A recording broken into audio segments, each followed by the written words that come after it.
Programang ito ay rated SPG. Striktong patnubay at gabay ng magulang ang kailangan. Maaaring may masiselang tema, lengguwahe, karahasan, sexual, horror o droga na hindi angkop sa mga bata. Testigo na nga ang driver dito ni Don Pepe na nakita nga niya itong si Zoe at Don Pepe na magkausap dahil tungkol nga doon sa DNA na pinagawa nito. At nalaman na rin dito ni RJ na nakipagsabuatan nga itong si Zoe sa kanyang ina. Kaya naman ipinaalam dito sa driver ni Don Pepe na alam nito na nagpa-DNA nga silang dalawa at hindi anak dito ni Doc RJ itong si Zoe. Nagmamakaawa naman itong si Zoe na huwag siyang idawit at huwag siyang ipakulong dahil hindi na nga mapipigilan itong si RJ na ipakulong itong si Moira. Kaya naman dali-dali itong isinakay nila ni Moira at Zoe sa sasakyan itong si Lolo Pepe. Hanggang sa nakita nga dito ng mga pulis na nasa likod pala ng sasakyan ni Moira.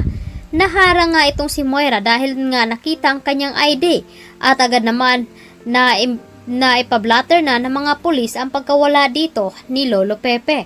Samantalang nilapitan nga ng driver itong si Annalyn at Regan. At agad tinanong kung nakita na ba nila itong si Lolo Pepe. Agad naman sinabi dito ni Annalyn na 2 oras na nga daw itong nawawala at hindi nila ito makikita. Kaya naman itong si Zoe at Moira ay kabado na dahil nga alam na ni Annalyn na nawawala itong si Lolo Pepe. Hindi nila alam kung ano ang gagawin at kung saan nila itatago ito. Hanggang sa may pulis nga na nag-check sa kanilang sasakyan. Gulat naman at takot itong si Moira na baka titingnan nila ang loob ng sasakyan dito at makita itong si Lolo Pepe. Samantalang, ito namang si Lynette ay naghahanda na nga sa pagluluto upang sa dinner na gaganapin sa mga kaibigan dito ni Carlos. Ginagawa si Lynette na katulong at tagapagluto na ngayon ay may trabaho naman siya sa opisina. At agad ngang hindi nagustuhan dito ni Carlos na tatanggi nga sana itong si Lynette dahil nga marami siyang inaasikaso. Ngunit sinabi naman dito ni Carlos na ayaw niyang mapahiya. Agad na sinabi dito ni Lynette na kung pwedeng imbitahin niya ang kanyang anak.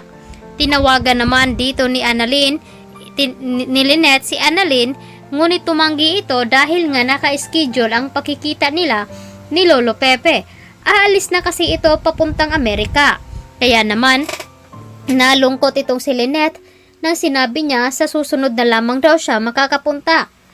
Tuwang-tuwa naman itong si Carlos. Lihim na napapangiti dahil wala nga itong si Annalyn.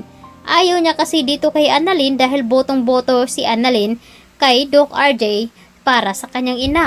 At dahil dito, hindi komportable nga itong si Annalyn na makasama itong si Doc Carlos. Kaya wala nang nagawa pa itong si Lynette kundi ang pumayag na lamang. Sasabihin kaya dito ni Lynette na nag-iiba ng ugali dito ni Carlos? Dahil dito, nagtataka naman itong si Dr. Enriquez kung bakit kinansel dito ni Lynette ang pakikipag-meeting niya dito sa La Parma. Kaya naman sa iba na nga daw ito nakipag-negotiate. Kaya kinalungkot dito ni Lynette dahil pinaghirapan pa naman niya iyon at ligawan ang La Parma upang makuha nila ito ang deal. Ngunit sa iba na nga ito napupunta. Nagtaka naman itong si Dr. Enriquez kung ano daw nangyayari. Agad naman na ikwento dito ni Lynette dahil nga daw kay Carlos. Dahil tinanggihan niya daw ito at inuuna niya itong si Carlos. Kaya nabahala itong si Lynette dahil hindi niya nagagawa ang kanyang trabaho. Kaya naman nalulungkot rin ito dahil hindi niya mapagbigyan itong si Carlos na magkaroon nga ng anak. Subalit ito namang si Moira ay naghahanap nga ng paraan. Kinuntsaba niya muli itong si Baladja upang itago ang krimen ng kanyang ginawa. Kaya naman wala silang nakita sa CCTV footage dahil nga ay pinatay na ito ni Baladja. Mahuhuli na nga ba itong si Zoe at Moira?